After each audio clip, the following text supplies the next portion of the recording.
Elle m'a laissé sans prévenir, et en une seule nuit, elle a tout pris. Mon compte bancaire? Vidé. Ma voiture? Disparue. Même le chien, elle l'a emmené. Ce matin-là, je n'avais plus rien, à part le silence étouffant d'un appartement vide et le goût amer de la trahison. Mais ce qu'elle ignorait, c'est que cette chute allait réveiller en moi quelque chose que je croyais mort. Une rage tranquille et une idée. Une idée que j'ai gardée secrète pendant 6 mois. Une idée qui m'a transformé en millionnaire. Et si je vous disais que tout a commencé avec un ticket de métro froissé et un carnet abandonné dans un café? Vous n'allez pas croire ce que j'y ai trouvé. Je m'appelle Antoine Morel, j'ai 42 ans, et jusqu'à récemment, ma vie était d'une simplicité presque rassurante. J'étais l'archétype de l'homme ordinaire, costume gris du lundi au vendredi, café noir sans sucre tous les matins, métro ligne 6 direction d'Enfer-Rochereau, et retour à la maison avant 19 heures. J'avais un poste tranquille dans une agence d'assurance, pas particulièrement passionnant, mais stable. Je connaissais mes collègues depuis des années, je savais exactement à quelle heure le vieux photocopieur allait grincer, et je pouvais prédire, à la minute près, quand mon supérieur allait me demander un rapport. Ma vie était réglée, carrée, confortable, et profondément endormie. Et puis, Claire est arrivée. Claire, avec ses yeux verts perçants et ce rire qui sonnait comme un air de jazz dans une pièce trop silencieuse. Elle travaillait dans une galerie d'art à quelques rues de mon bureau, et notre première rencontre s'est faite par hasard, un midi pluvieux, dans un bistrot où elle s'était réfugiée sans parapluie. Je lui ai prêté le mien. Elle a ri, a refusé poliment, mais m'a offert un café à la place. Ce jour-là, quelque chose s'est fissuré en moi. Ce n'était pas juste une rencontre. C'était une tempête douce qui venait de se lever, bousculant lentement tous mes repères. Nous avons commencé à nous voir, d'abord par hasard, puis par habitude, puis par besoin. Claire avait cette manière de regarder le monde qui me fascinait. Tout semblait magique à ses yeux.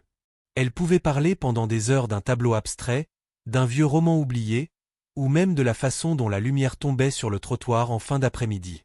À ses côtés, je me sentais vivant. Je me sentais important. Elle me disait que j'étais trop modeste, trop gentil, trop honnête pour ce monde. Je pensais qu'elle voulait dire ça comme un compliment. J'ai baissé mes défenses, ouvert ma vie, partagé mes rêves, mes doutes, mes codes bancaires. Oui, même ça. C'est fou ce que l'on peut faire quand on croit aimer. Mais ce que je ne voyais pas, c'est que pendant que je me perdais dans ses yeux, elle m'analysait. Silencieuse, méthodique, précise. Comme une chirurgienne des émotions. Elle notait tout, mes routines, mes absences, mes failles. Elle m'a suggéré d'ouvrir un compte commun, pour nos projets. J'ai accepté, évidemment. Elle proposait de m'aider à gérer les finances, car elle avait l'habitude, disait-elle. Je me sentais chanceux. Aveuglé par une confiance que je croyais partagée, je n'ai jamais vérifié les relevés. Je ne voyais pas les retraits progressifs, ni les virements vers un compte secondaire à son nom. Elle était toujours là, toujours présente, toujours tendre. Elle m'envoyait des messages pleins d'amour, elle posait sa tête sur mon épaule le soir en me murmurant que j'étais son monde. Comment aurais-je pu douter? Et pourtant, il y avait des signes. Subtils, presque invisibles. Des absences prolongées, des rendez-vous annulés, des appels qu'elle ne prenait jamais devant moi. Elle disait que c'était le travail. Qu'elle était débordée. Je la croyais. J'ai même eu honte d'avoir, une ou deux fois, pensé qu'elle me mentait. Parce qu'en réalité, c'était plus facile de croire aux mensonges que d'affronter la vérité. Une vérité qui s'est écrasée sur moi un matin, comme une avalanche froide et brutale. Ce jour-là, je suis rentré plus tôt du travail. Il y avait un silence étrange dans l'appartement. Un vide sonore, comme si quelque chose avait été arraché. Les rideaux avaient disparu. Les tiroirs étaient ouverts. Son armoire? Vide. Sa brosse à dents? Partie. Le lit? Froid. Tout ce qu'elle avait laissé, c'était un mot griffonné sur une feuille volante, « Ne m'en veux pas ». Et c'était tout. 4 mots.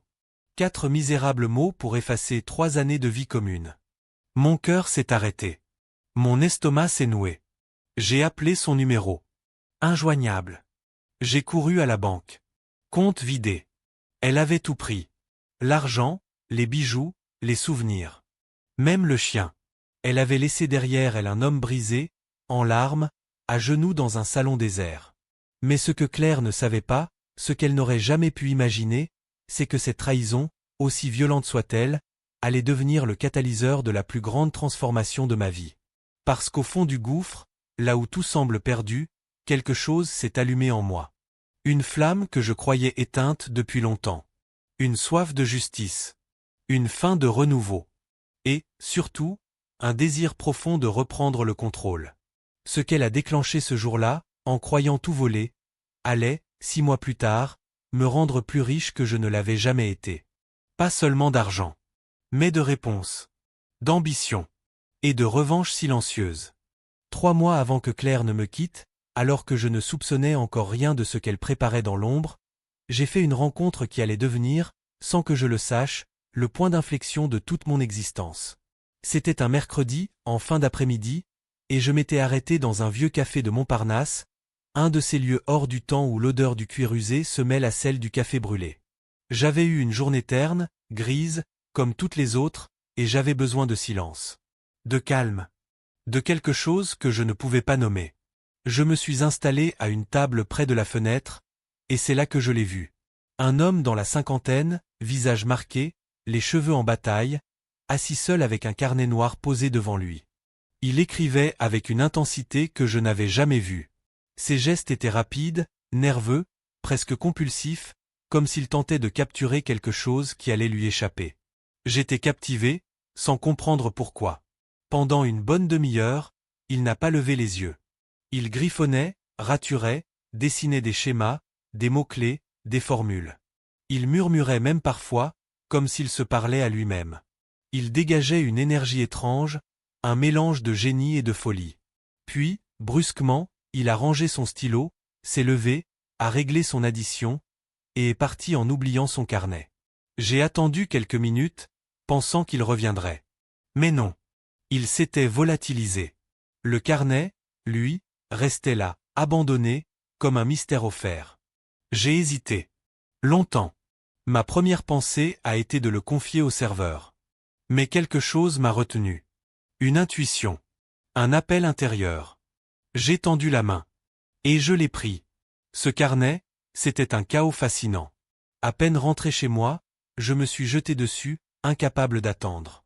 Ce n'était pas un journal intime, ni un recueil de poèmes. C'était autre chose. Un mélange de réflexions économiques, de stratégies d'investissement, de plans de start-up, de conseils sur la psychologie humaine, et de fragments presque philosophiques sur la réussite et l'échec. Il y avait des listes de livres à lire, des idées d'application, des structures de projets. Tout semblait brut, non poli, mais extraordinairement riche. Comme si cet homme, ce parfait inconnu, avait condensé dans ces pages des années d'expérience, d'erreurs, de visions. J'ai lu jusqu'au lever du soleil. Et pour la première fois depuis longtemps, j'ai ressenti autre chose que l'inertie, une étincelle. Je ne savais pas encore comment l'exploiter. Je n'étais ni entrepreneur, ni investisseur, ni même particulièrement courageux. Mais ce carnet m'avait inoculé un virus. Une obsession. Et tandis que Claire souriait dans notre salon, jouant la comédie d'un amour sincère tout en planifiant sa trahison avec une précision chirurgicale, moi, sans le savoir, je commençais à semer les graines de ma propre renaissance. J'ai commencé à faire des recherches, à décortiquer chaque concept évoqué dans le carnet. J'ai passé mes soirées à regarder des vidéos sur le marketing numérique, la crypto, les micro-entreprises. J'ai pris des notes, expérimenté en secret, ouvert des comptes sur des plateformes dont j'ignorais l'existence quelques jours plus tôt. Tout ça dans le plus grand silence. Et ce silence, c'est ce qui m'a sauvé. Car pendant que Claire jouait sa pièce de théâtre quotidienne, moi, je bâtissais en coulisses. J'ai lancé un petit projet en ligne basé sur une des idées du carnet, une boutique de produits numériques automatisés. Rien de spectaculaire, au début. Un simple site avec des e-books, des modèles Excel, des ressources que je créais le soir, entre 2 dîners partagés avec une femme qui me mentait en souriant. Mais les premiers revenus sont arrivés. Modestes, mais réels. Et j'ai compris. Ce n'était pas une folie. C'était un début. À ce moment-là, quelque chose de profond a changé en moi. J'ai arrêté de vivre pour le regard de Claire. J'ai arrêté de chercher son approbation. Je l'ai observé, discrètement, comme on observe un oiseau avant l'orage. Et j'ai noté les incohérences, les absences, les gestes mécaniques. Mais je n'ai rien dit. Pas encore. Parce que je savais, au fond, que le jour viendrait. Le jour où tout s'écroulerait pour elle, mais pas pour moi. Ce carnet oublié était devenu mon professeur. Mon mentor. Il y avait une section marquée d'un symbole étrange, un triangle avec une spirale au centre. Je l'ai suivi comme un code secret. Chaque page renvoyait à une autre, comme un puzzle. À l'intérieur, j'ai découvert un plan de lancement pour une application liée à la productivité personnelle, que j'ai décidé d'adapter à mon propre style. J'ai utilisé mes week-ends pour construire une version simplifiée, et après 2 mois de test, j'ai trouvé mon premier client. Puis un autre. Puis 10. Et tout ça, pendant que Claire, celle qui pensait m'avoir volé l'avenir, ignorait que je construisais un empire minuscule mais solide, brique par brique. Ce carnet, c'était bien plus qu'un oubli dans un café. C'était un passage. Une initiation. Et maintenant, chaque fois que je regarde mon bureau, là où trône ce vieux cahier noir, usé par mes mains et mes nuits blanches, je me souviens. Parfois, les miracles n'arrivent pas dans les éclats de lumière. Ils naissent dans les accidents, dans les hasards, ou dans les abandons. Et ce qu'un inconnu a laissé derrière lui ce jour-là, allait, sans le vouloir, allumer l'incendie exact dont j'avais besoin pour renaître. Et ce ticket de métro froissé, vous vous en souvenez? Celui que j'ai trouvé coincé entre les pages du carnet, presque imperceptible, comme un détail oublié? Ce n'était pas un simple bout de papier. C'était un indice. Une pièce du puzzle. Le ticket portait une série de chiffres griffonnés à la main, suivis d'un mot, étage. Intrigué, j'ai comparé ces chiffres avec une ancienne carte de métro de Paris, et j'ai trouvé la correspondance. Une station peu fréquentée, dans le 18e arrondissement. Le genre d'endroit que personne ne visite sans raison. Le genre d'endroit qui cache plus qu'il ne montre. Ce soir-là, la pluie tombait comme un rideau de secret. Je suis descendu dans le métro, mon cœur battant comme un tambour de guerre, et j'ai suivi le tracé du code, marche après marche, jusqu'à ce vieil immeuble décrépit, comme avalé par le temps. À l'intérieur, tout était silence. Des escaliers qui grinçaient, des murs couverts de graffitis, et cette odeur d'humidité qui colle à la peau. Le code me menait au 5e étage. Une porte métallique, verrouillée, rouillée. Mais dans le carnet, il y avait aussi une clé. Une toute petite, attachée avec du scotch sur la dernière page. Elle entrait parfaitement dans la serrure. La porte s'est ouverte dans un grincement sinistre, révélant une pièce sombre, poussiéreuse, mais vivante. Des plans tapissaient les murs. Des cartes mentales, des tableaux blancs couverts d'idées, de schémas, de liens entre des noms. Une sorte de laboratoire clandestin d'intelligence économique. Tout semblait abandonné, mais rien n'était détruit. Tout était en attente. Comme si quelqu'un s'apprêtait à revenir. Au centre, un dossier. Mon nom y figurait. Mon vrai nom. Et celui de Claire. C'était là que tout a basculé. Parce que ce n'était plus une aventure solitaire. C'était un jeu à plusieurs niveaux, un réseau d'interconnexion dont je n'étais qu'un pion, ou peut-être un roi en devenir. J'ai reconnu des noms. Des gens que Claire avait mentionnés autrefois, rapidement, en passant. Des anciens collègues à elle. Des amis d'enfance. Et puis ce visage. Une photo. Celui de l'homme du café.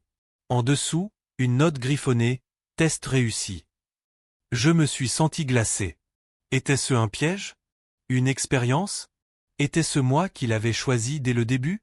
Et pourquoi Claire apparaissait-elle dans ces documents? Était-elle liée à lui? Complice ou victime? C'est là que le passé a ressurgi comme une lame dans le dos. Je me suis souvenu d'un soir, 1 an plus tôt, où Claire avait disparu pendant quelques heures, prétendument pour une réunion improvisée. À l'époque, je n'y avais vu aucun mal. Mais maintenant, et si elle était allée le voir? Et si elle m'avait orienté, subtilement, vers ce café?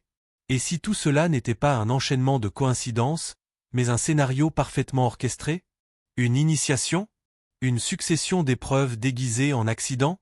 La question me hante encore aujourd'hui. Depuis, je suis retourné plusieurs fois dans cette pièce. J'ai photographié chaque plan, chaque note, chaque nom. J'ai commencé à comprendre que cet homme, loin d'être un simple marginal génial, était peut-être à la tête d'un cercle restreint de penseurs, d'innovateurs, de stratèges opérant dans l'ombre. Et ce carnet n'était qu'un leurre. Ou plutôt une invitation. Une clé vers un monde invisible, réservé à ceux qui osent dépasser la surface des choses.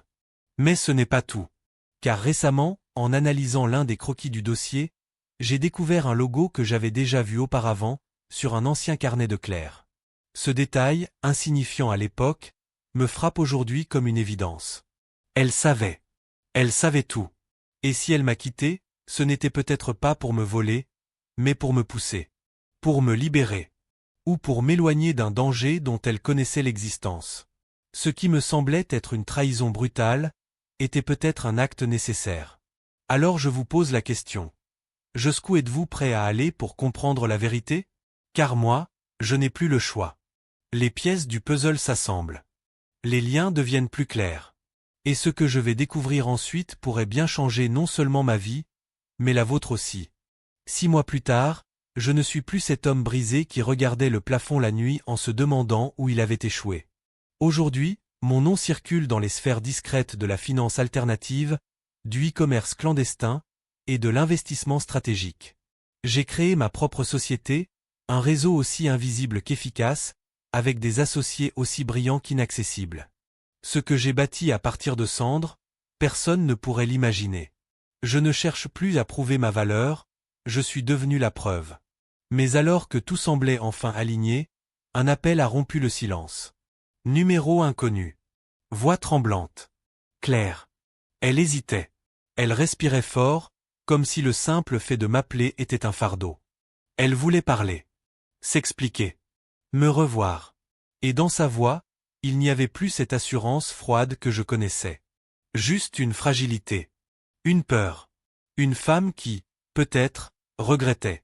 Mais ce qu'elle ignorait, c'est que pendant qu'elle disparaissait avec tout ce que j'avais appris à décoder les ombres. Je savais. Je savais pour les virements cachés vers les comptes aux Seychelles. Je savais pour les sociétés écrans créées sous d'autres identités. Je savais qu'elle n'avait pas agi seule.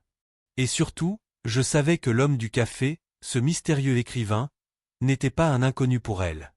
J'avais trouvé une photo. Une vieille photo. Claire, à ses côtés. Plus jeune. Plus souriante. Complice. C'était là que le dernier morceau du puzzle s'était mis en place. Elle ne m'avait pas seulement trahi. Elle m'avait introduit dans un jeu bien plus vaste. Et peut-être, sans le vouloir, elle m'avait offert la clé pour m'élever au-delà de tout ce que j'aurais pu rêver. Alors je lui ai donné rendez-vous. Pas pour régler des comptes. Pas pour obtenir des réponses. Mais pour refermer un chapitre. Le café de Montparnasse n'avait pas changé. Les mêmes tables bancales, le même serveur silencieux, le même parfum d'éternité qui flotte entre les murs. Elle est entrée, vêtue sobrement, sans maquillage, les yeux fatigués. Elle m'a regardé comme on regarde un fantôme. Je l'ai laissé parler. Longtemps. Des excuses, des justifications, des larmes. Puis je lui ai tendu une enveloppe. À l'intérieur, une copie des relevés, des captures d'écran, des messages récupérés.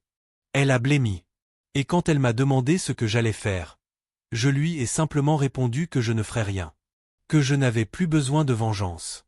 Parce que là où elle m'avait laissé ruiné, seul, détruit, j'avais trouvé quelque chose qu'elle n'aurait jamais pu m'offrir, ma liberté. Et plus encore, une nouvelle identité. Mais ce que je ne lui ai pas dit, c'est que ce carnet qu'elle m'avait indirectement fait découvrir, n'était que le premier d'une série. Que dans une autre ville, une autre main avait laissé un deuxième carnet. Un indice.